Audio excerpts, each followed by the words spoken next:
नमस्कार, मैं एमपी हूँ और आज का तापमान लगभग 25 डिग्री सेंटीग्रेड है। हमारे के दर्शकों के लिए 77 डिग्री फ़ारेनहाइट। वैसे मैं भारत के राजस्थान में स्थित जोधपुर में 50 डिग्री सेंटीग्रेड का तापमान झेल चुका हूँ। फिर भी आज की तपन को सहन कर पाना मेरे लिए दुष्कर है, और यदि मुझे यह रिकॉर्ड नहीं करना होता तो संभवतः मैं शर्ट नहीं पहने हुए होता। वैसे अमेरिकियों के अतिरिक्त बहामास, केमन आइलैंड और ही फ़ारेनहाइट रूपी इस विचित्र विलक्षणता को पाले हुए हैं, और उनकी बुद्धिमत्ता के स्तर का सम्मान करते हुए फ़ारेनहाइट में प्रयोग तो दर्शाना आवश्यक है। फ़ारेनहाइट परिमाप का आविष्कार डैनियल गैब्रिएल फ़ारेनहाइट ने किया था, जो पोलैंड में पैदा हुए एक जर्मन थे, और उन्होंने 1724 में नीदरलैंड्स में इस परिमाप के प्रयोग का सुझाव दिया था। इन सभी देशों ने फ़ारेनहाइट परिमाप छोड़ दिया है, किंतु अमेरिका की आलोचना के इस आवश्यक मार्गगमन टीटूर के लिए गैर अमेरिकियों से खेद प्रकट करता हूँ। मूल प्रश्न यह है कि उच्च अक्षांश पर बसे हुए देशों की गर्मियां अपेक्षाकृत कम तापमान के होते हुए भी असह्य क्यों होती हैं? इसके 3 कारण हैं। पहला, उच्च अक्षांश पर सूर्य की किरणें अधिक क्षैतिज होती हैं, हॉरिजॉन्टल। यह मनुष्य के संपूर्ण पृष्ठ पूरी ऊंचाई को तपा देने में सक्षम है, अतः बाहर धूप में रह पाना कष्टकर है। दूसरा कारण है, गर्मियों में दिनों की लंबाई भी उच्च अक्षांशों वाले स्थानों पर अधिक होती है, अतः यह तीखी धूप अधिक समय तक गर्मी देती रहती है। तीसरा, उच्च अक्षांशों वाले स्थानों पर शीतकाल अधिक लंबे और ठंडे होते हैं, इसलिए घर ऊष्मा को भीतर ही रोके रखने के प्रयोजन से बनाए जाते हैं। ग्रीष्म काल में क्षैतिज धूप घरों को भी तपाकर रख देती है।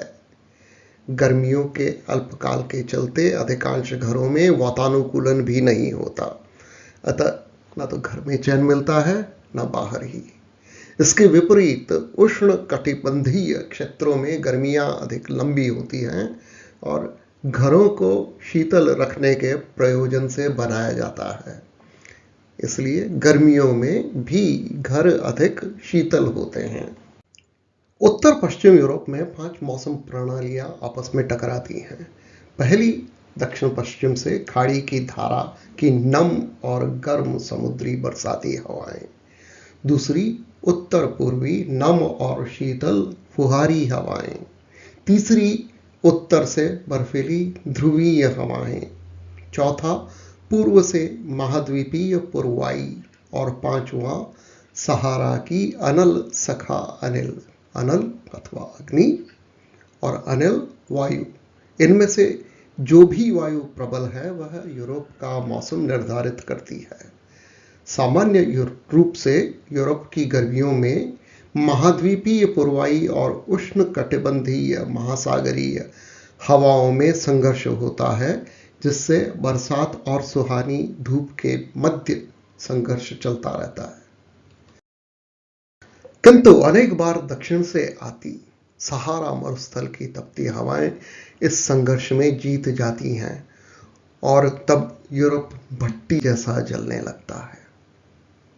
19 जुलाई 2022 को यूरोप के कुछ स्थानों पर तब तक का अधिकतम तापमान इसी परिस्थिति में बना, जब अम्स्टरडाम में पारा 38 और लंदन में 40 डिग्री सेंटीग्रेड को छू गया था।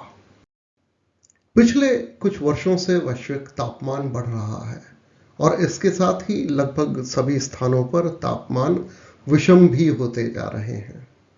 उष्ण कटिबंधीय क्षेत्रों में पाश्चात्य स्थापत्य का अनुकरण कर ऐसे भवन बनाए जा रहे हैं जो नगरों को अधिक से अधिक तपा रहे हैं। वैसे मेरे साथ 24 जुलाई 2019 को ऐसा हुआ, जब मैं भारत में कोटा से वर्क फ्रॉम होम कर रहा था। तब मेरे सहयोगियों ने नीदरलैंड में तापमान 39.3 डिग्री सेंटीग्रेड होने का उल्लेख किया। उस दिन कोटा का अधिकतम तापमान 33 डिग्री सेंटीग्रेड था। मेरे अमेरिकी दर्शकों के लिए उस समय भारत में मैं 91.4 डिग्री फ़ारेनहीट और नीदरलैंड में मेरे सहयोगी 102.7 डिग्री फ़ारेनहीट का अनुभव कर रहे थे।